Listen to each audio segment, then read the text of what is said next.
What's happening, YouTube?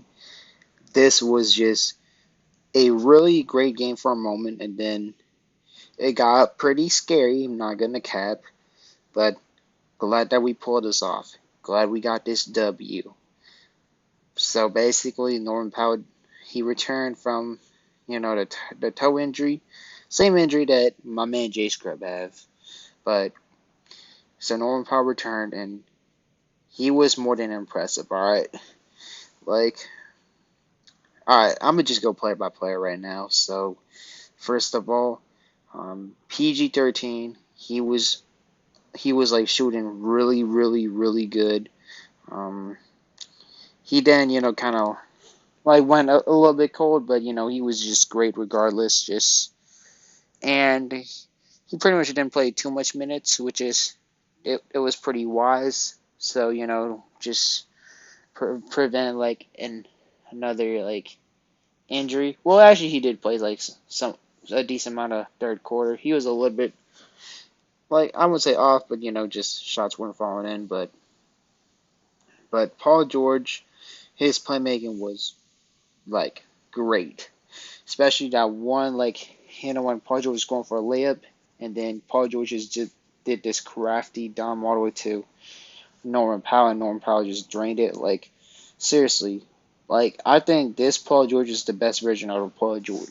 Paul George because like now, Paul George doesn't even like need to have those big 30-point scoring night to consider to be a good player. Like Paul George, like he improved on other sides of the spectrum. Like his playmaking is so good enough that like when he doesn't get the buckets, like it it still creates the offense, and his defense it just got better. All right, let's just say it got way better. But especially like the way how Paul George just passes the ball, like he just does this nice, really hook pass that definitely,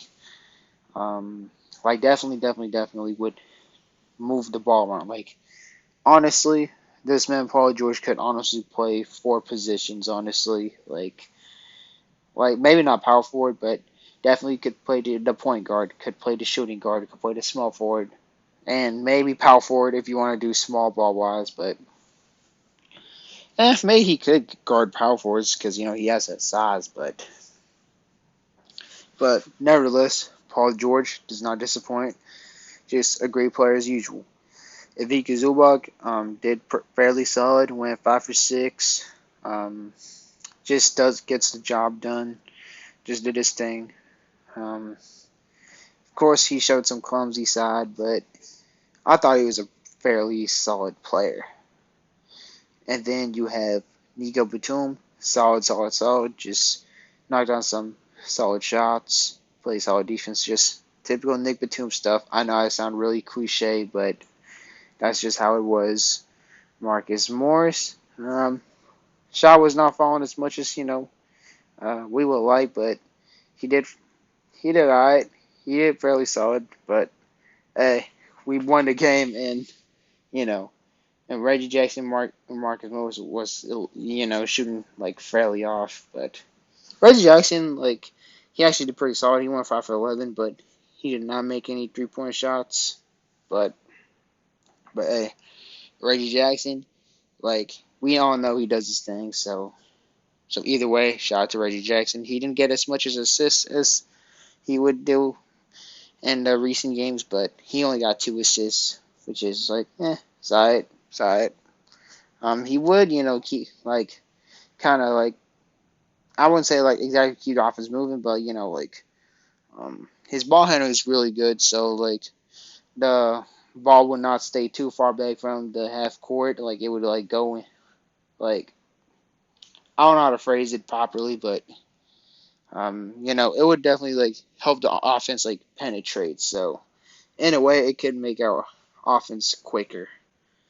But then I'm just gonna go in full detail of the man Norman Powell.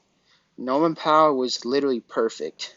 He was literally perfect, 100% from the field goal in the first half.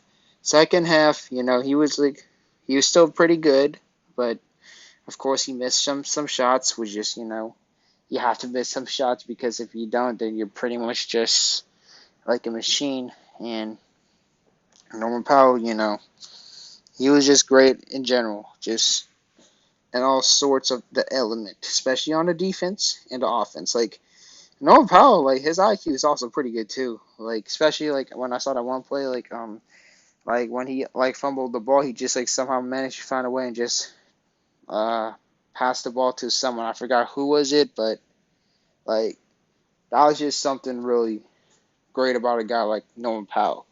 Like not just about his scoring ability, and especially the key part is the IQ. Like honestly, like Norman Powell is like a Lou Williams with better defense, better efficiency, and better IQ. No disrespect to Lou Will, because Lou Will, Clipper legend forever. But Norman, he definitely could be a really good Clipper legend down the line.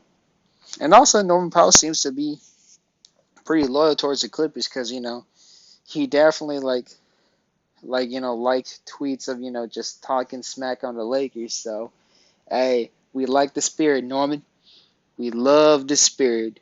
We love the spirit. All right, but yeah, like he's like honestly like what Lakers fans think of Malik, who they think who Malik Monk is. Like Norman is just that guy.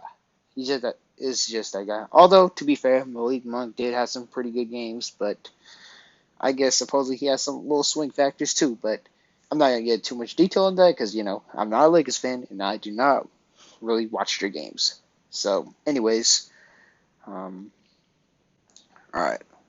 I think I covered all the starters. So let's head more onto the bench. Isaiah Hartenstein, boy, he really, really, really did his thing. All right, like Hartenstein, like from the beginning of the season, like he played more of his role. He was more like in the post and all that.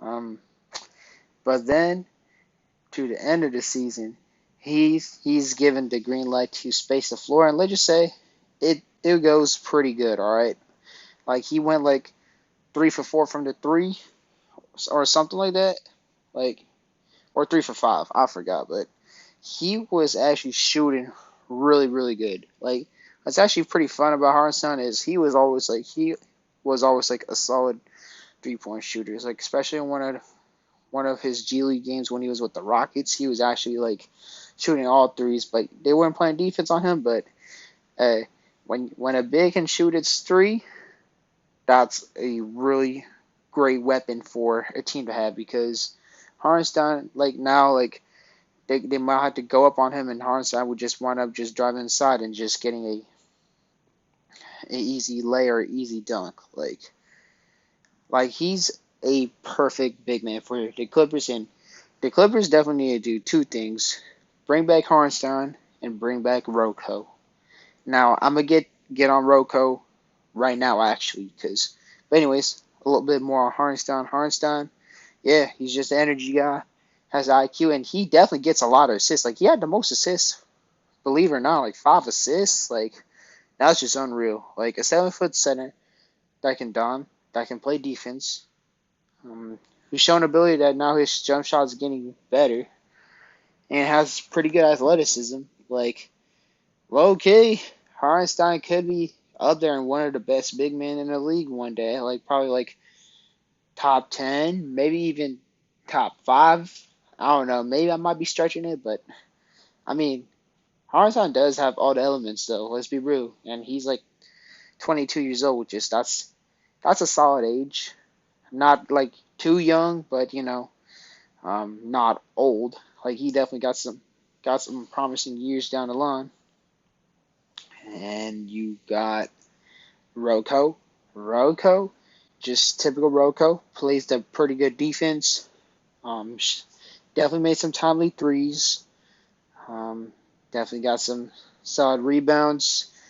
He had a little bit more the clumsy side, but first, I just want to say I wish Rocco the best of recovery because two of really like dirty plays. So one of the play was Torrey Craig when he like smacked. I know it was not intentional, so I'm like not trying to get Torrey Craig canceled, but Torrey Craig basically like swatted the ball and caused Rocco to have a pretty dangerous fall, which could have potentially like hurt his career for a little while. So that should have been at least like low key like a flagrant at least because like yeah I know it was not intentional, but it did cause a potential injury. So that's that. But they would call flagrant on like more like pettier plays that the Clippers would do. But literally like that was literally a flagrant foul on.